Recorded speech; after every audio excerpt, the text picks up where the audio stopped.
But for the population, size and density we have,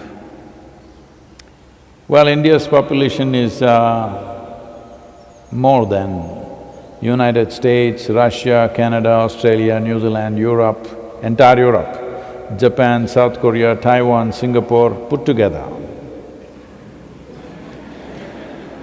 But we have only 900 deaths. So thanks to all our… they're called COVID warriors today.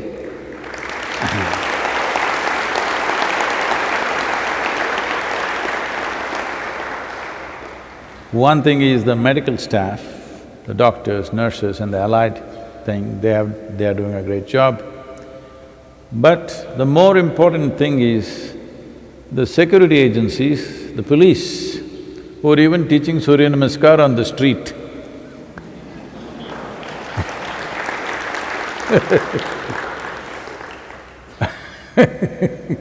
They're making all young people do Surya Namaskar on the street if they break the social distancing norms or sit-ups or whatever.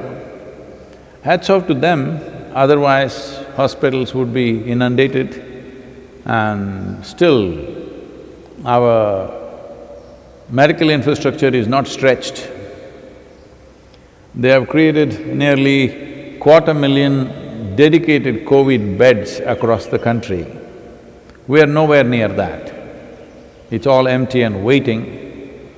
So, we have to thank the state police and the central agencies and of course the political leadership which came together as one, irrespective of political parties, they all came together as one and implemented this lockdown. Now many of the states are choosing to further the lockdown for some more days or weeks according to the situation there. And in Tamil Nadu, only 300 districts… no, I'm sorry, in India, 300 districts are completely COVID-free. 297 districts, no hotspots. Only 127 districts have hotspots. 13 districts in Tamil Nadu, no new case in the last 5 days. Thanks to everybody who made this happen. Above all, we have to congratulate the Indian people. Everybody thought these are the most indisciplined, confused lot of people, but they…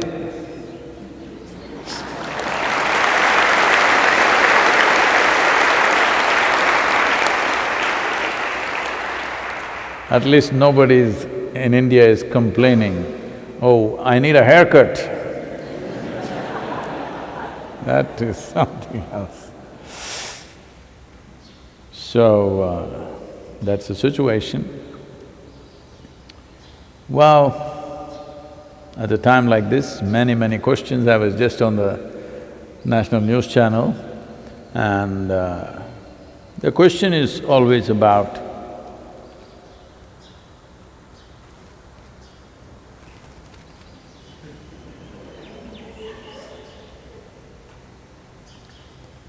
no, somebody is making use of all the dry leaves for me, it's okay.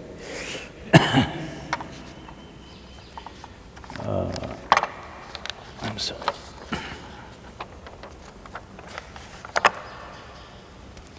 The question is always about how will we cope with this, our mental condition, how are we going to maintain our mental balance post this lockdown? Because many of us would have lost our jobs, our incomes would have come down, our lifestyles may have to be curtailed, well, many things. There's going to be a whole lot of economic pain for everybody, nobody will be spared. So, that is true, but when a pandemic swept through the globe, post-pandemic you're still alive. Does it need celebration or suffering? It needs celebration, you're still alive, that means celebration only. Because it could have killed you. You think all the people who died are bloody idiots? They're like you and me. Somewhere they caught it, they don't even know, most of them don't even know where they caught it. That's it. So, if we stay alive, yesterday I was talking to all the vice-chancellors of various universities, there's a vice-chancellor association or whatever they call it. All the university chiefs, to that group I spoke yesterday, they're saying from now on we have to refer to the world as BC and AC, before corona, after corona.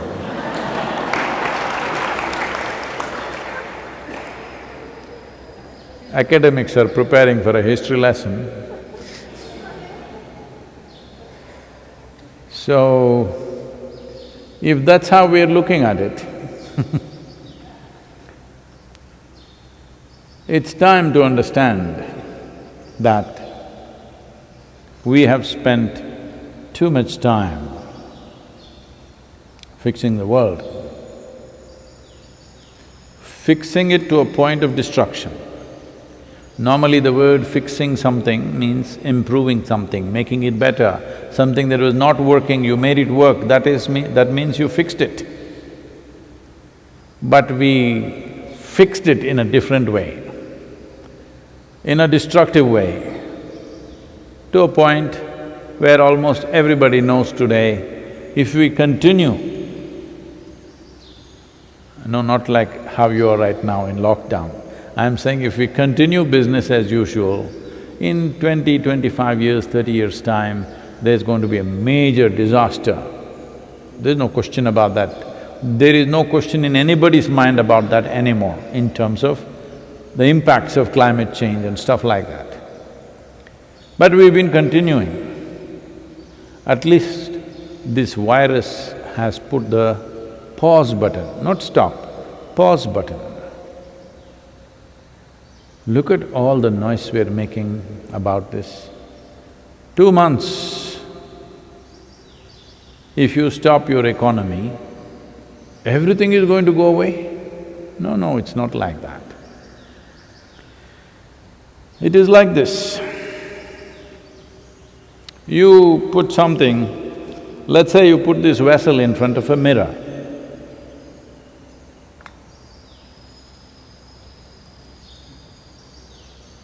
Then you see two vessels. Then you set up a shop with two vessels. But then you bought one more mirror. Then suddenly you had 100 vessels.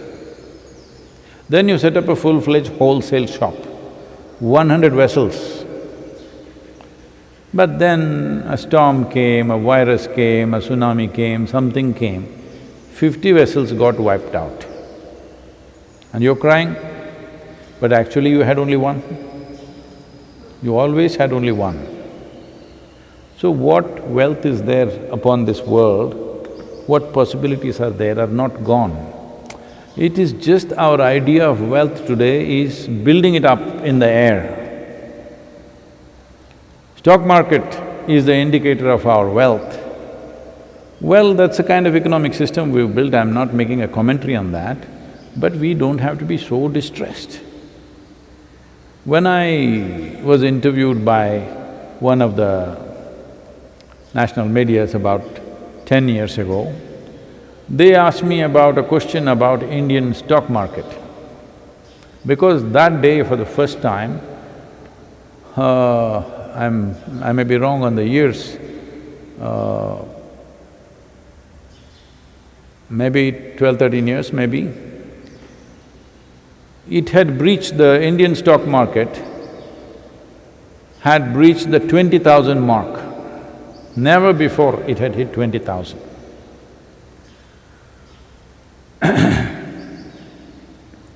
So, they asked me, what do you think about it? I said, see, in my estimate, if you look at the businesses and their capacities, the industries, what they can produce, what they can do, the stocks in reality are worth about maybe 12,000 is where it should be. But of course we want to create a positive sentiment, so we'll make it 14,000. We'll because human sentiment drives it, 14, 15,000. 20,000 is a bit too much. Well, since 10 years, it crossed, I think 44,000 or 45,000 in the last few months. Today it's come down to, I think 28 or 29,000, I'm not on it. Somewhere around 30,000, everybody's crying because so many people have lost money, of course. That is painful for them because that is the game they were playing. But essentially, nothing has changed except numbers on the computer. So we're building a world like this. A world like this means, this has always been said in yoga, that with a simple desire, you'll create a whole new world and you believe it's real. Whether it's your business or money or wealth or family or whatever love affairs and stuff you have, all built in your mind. Out of simple desire, you're making a world out of it and you think it exists. When it vanishes, either in the form of tsunami, storm, just a stock market crash or virus or somebody's death, suddenly you are so disturbed by it because what you had built up in your mind just went away. Not just you, all of you got together and built up the same thing, then it's like real, it's just like a religion. Everybody gets together, builds up the same imagery with their mind, it becomes real, they start seeing the heaven, they talk discussing the same thing among themselves, they build up a whole new creation of their own. If somebody from outside comes and questions, normally they kill them because he's threatening the stock market. He'll just bring down the sentiment totally. So there is definitely going to be pain in terms of… My concern is for the poorest of the poor who may be deprived of their basic livelihood, but they will… usually they're quite ingenious, they will find their way with little support, 3-4 months support is there means, they will find their way in some way. But in terms of what one may be enjoying, it may be a backward step. Let us say if we just look back, how we were living 10 years ago, how many things we had, I'm not even talking a generation, just 10 years ago, how we were, how we are today, we have many, many more things. If you leave us for another 10 years, we will have many, many, many more things and it'll go on and on and on. But on this planet, there is no more, there's only that much.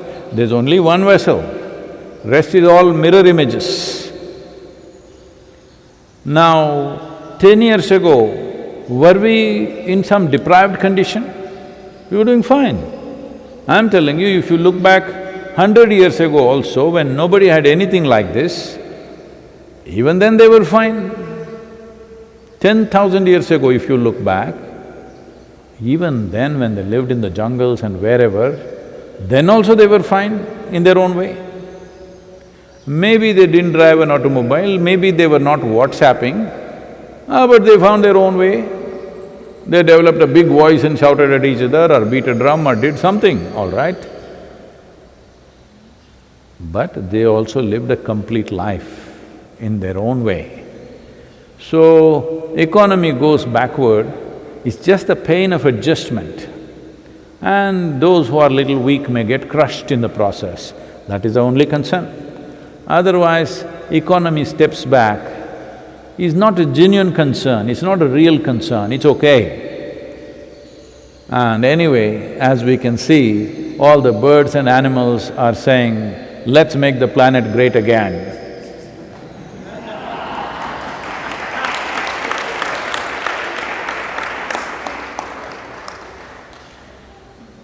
I think this is a good election slogan next time around. Let's make this planet great again. If human beings also said the same thing, it would be fantastic.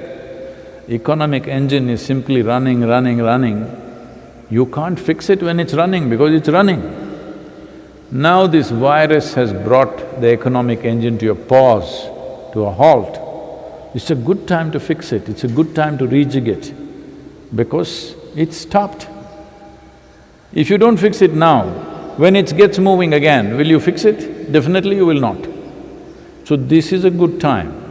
I know it is not something that we can do overnight, but this is a good time to start thinking how else to run this world.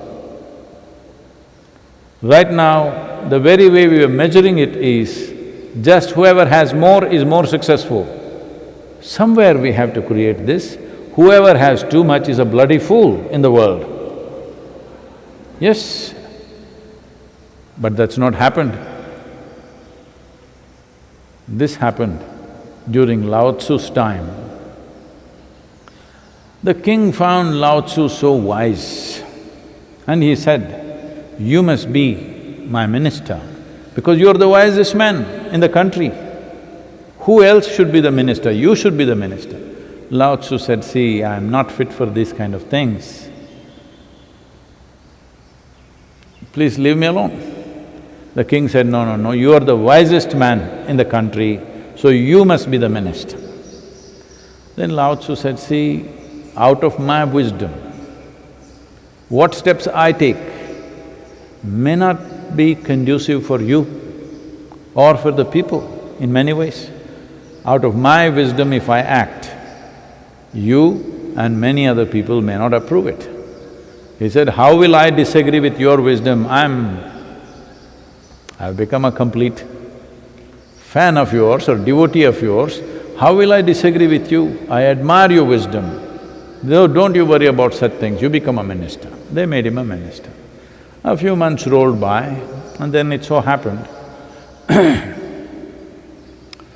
a young man who was working in a very rich man's house, almost a palace kind of place, stole a piece of jewelry from the house. The jewelry was left outside in the garden by the rich man's daughter. And a bird picked it up and went and sat on a tree, so it was on the branch and it left it there. The man looked at it, the young man who is working there, he thought, "I'm not stealing this, the bird has already stolen this. It's on the tree. If it had dropped it outside the compound, anybody could have picked it up, but it's on the tree and he is badly in need of financial assistance, so he picked it up and tried to go and sell it, immediately caught. So the rich man wanted him beheaded, his head should go. So he was brought to the court. Lao Tzu is the judge that day. He looked at it and he said, the rich man should get 50 lashes and the poor man should get 10% of the rich man's wealth. The rich man freaked. What is this rubbish? This guy has stolen jewelry from my house and I get 50 lashes and I have to give away 10% of my wealth to him. He went to the king. What is this rubbish? The king was shocked. Why would Lao Tzu, the wisest man in the country, do such a thing? Then he called Lao Tzu and said, "What is this? I'm not questioning your wisdom, but what is the basis of this judgment?" So Lao Tzu said, "First of all, why has this man amassed so much that when a precious jewel goes missing, he doesn't even notice it? That means he has too much. He has stolen from everybody, so he needs 50 lashes. And the poor man, I looked at his life conditions, he needs 10% of the wealth, so it must be given to him. And he has been traumatized that his head is going to be taken away, For that, the rich man should pay and 10% of his wealth must go to this man.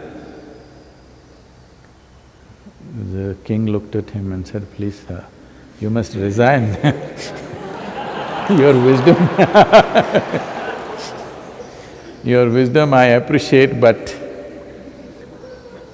we can't run this nation by your wisdom. So, we are complaining and complaining, but you see, the birds are saying, let's make the planet great again. While everybody is talking about it, that even in Delhi the air is clean, people are feeling good. And from Punjab, they're able to see Himalayan peaks for the first time in 20 years. Always it was smoggy with smoke. Now because of the lockdown, they're able to see Himalayas. For thousands of years, people have seen Himalayas from Punjab, from Delhi, from all these places. But now we can't see because it's all smoggy all the time. So now that you're watching the Himalayas and you're even appreciating and beginning to enjoy it, is it not the time to rejig how many machines should run, what kind of work we should do, what we should not do, what is necessary, what is not necessary? Can we live with a little less? Everybody should look at it. If you make it a law, it becomes ugly. If it happens consciously, it's fantastic, you know. So, this is definitely a time. If we want to do this is not going to happen from outside. Because you know the great experiment, Karl Marx. I don't know how many of you are exposed to him because those of you who come from the West, he is a devil. In India, at one time, everybody was reading Marx, not anymore. They only read comic books these days. So, Marx is a very compassionate human being.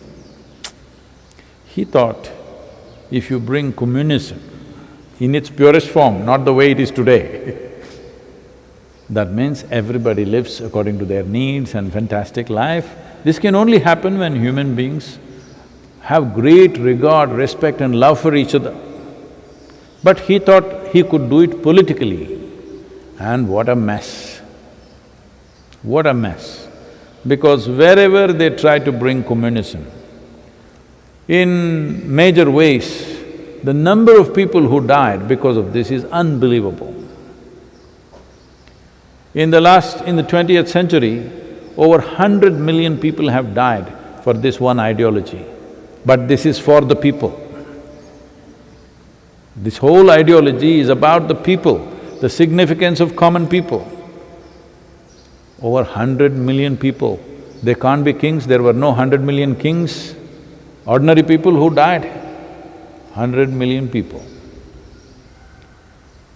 So, this is because a great idea, you try to implement it from the wrong end, it's a disaster. This can be done in so many ways, but today,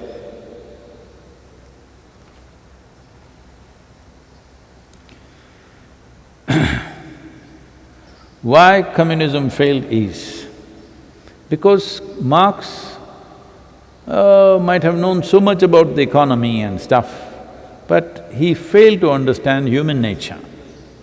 He genuinely believed, he openly spoke about it, that the first nation which will become communist is United States. How wrong is he? Mr. Sanders is trying, but that's not going to happen. He thought the wealthiest nations in the world will become communist and then they will share with everybody and we will create a wonderful world. Great idea. But always the poorest of the poor became communist in the world. Even today, it is always the poorest of the poor who are communist. What this essentially means is, those who have something do not want to share. Those who don't have anything want to share.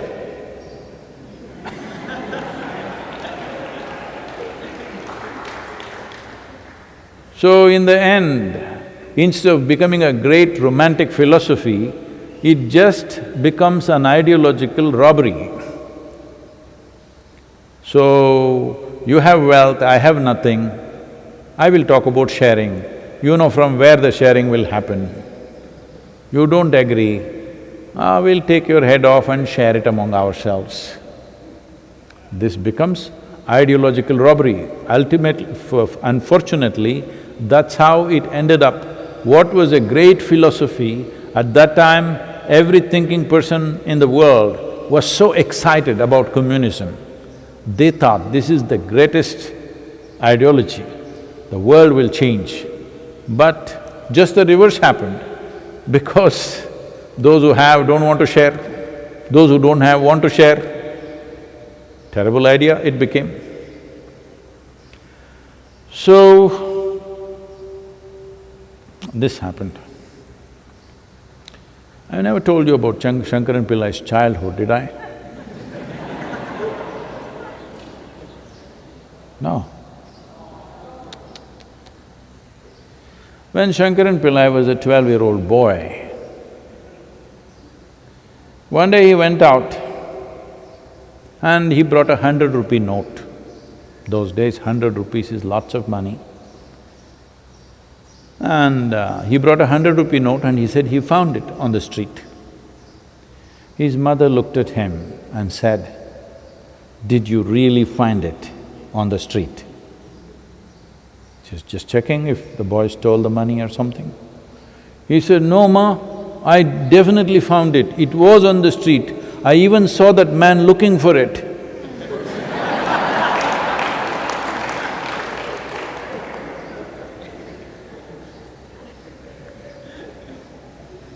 So, this is happening from outside, it'll become ugly. Even now what I'm talking about, rejigging our economy, should not happen from outside, it'll become ugly. Again, with laws and force, it won't work.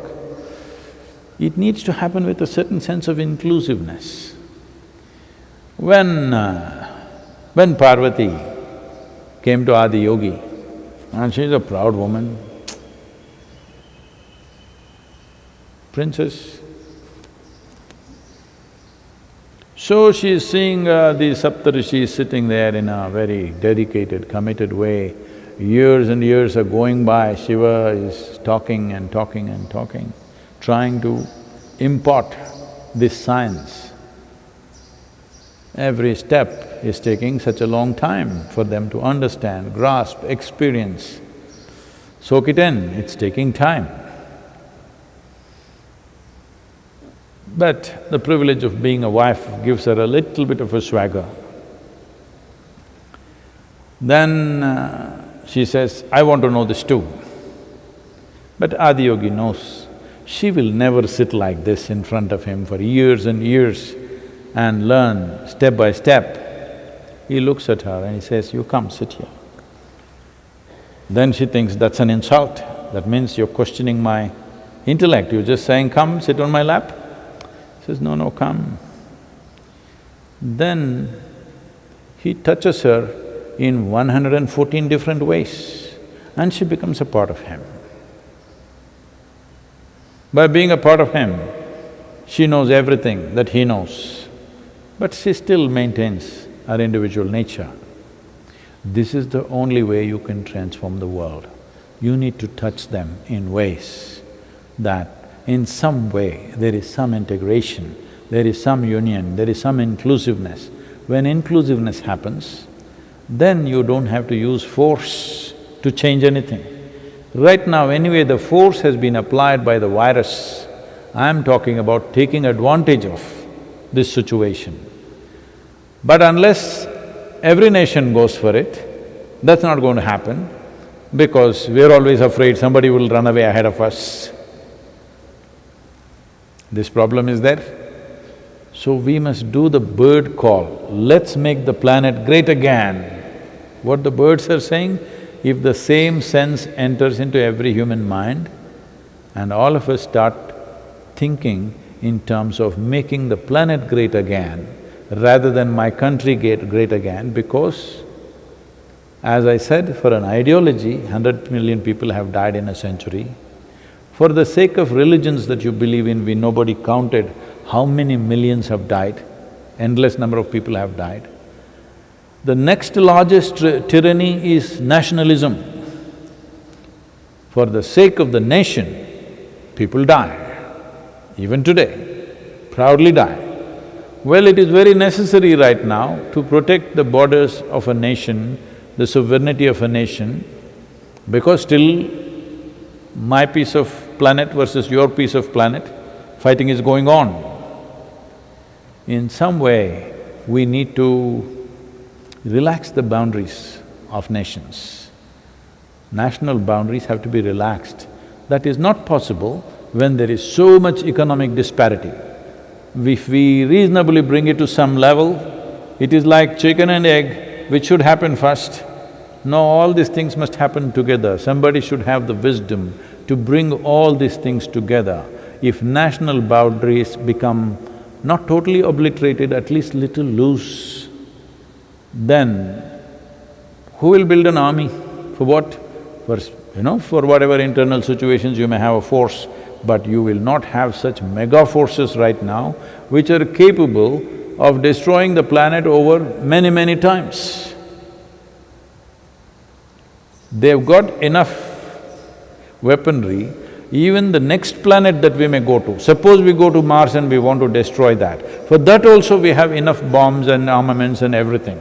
So we prepared for 3 planets' destruction, but we have only one. Really forward thinking.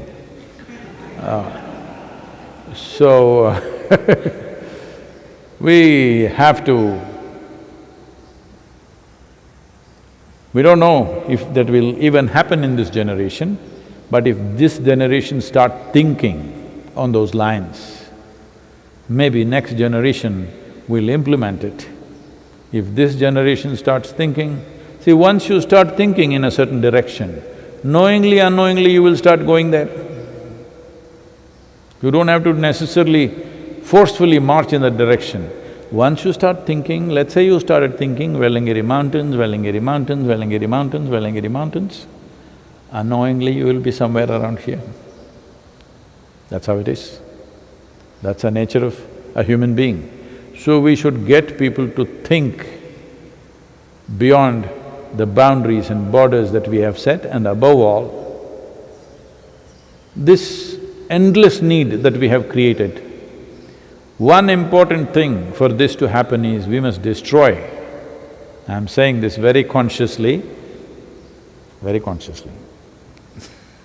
For all those… because I'm smiling, people think I'm not serious, I'm very serious. We must destroy the present education system if we want to do some genuinely positive things about the ecology, because that is where the key is.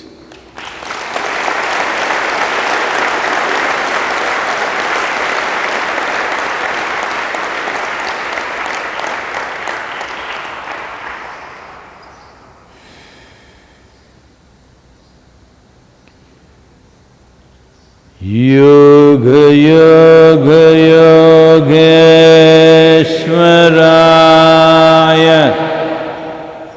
Bhuta Bhuta Bhuteshwaraya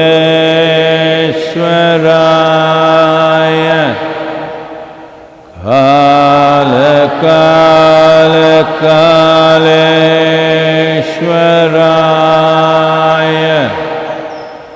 Shiva Shiva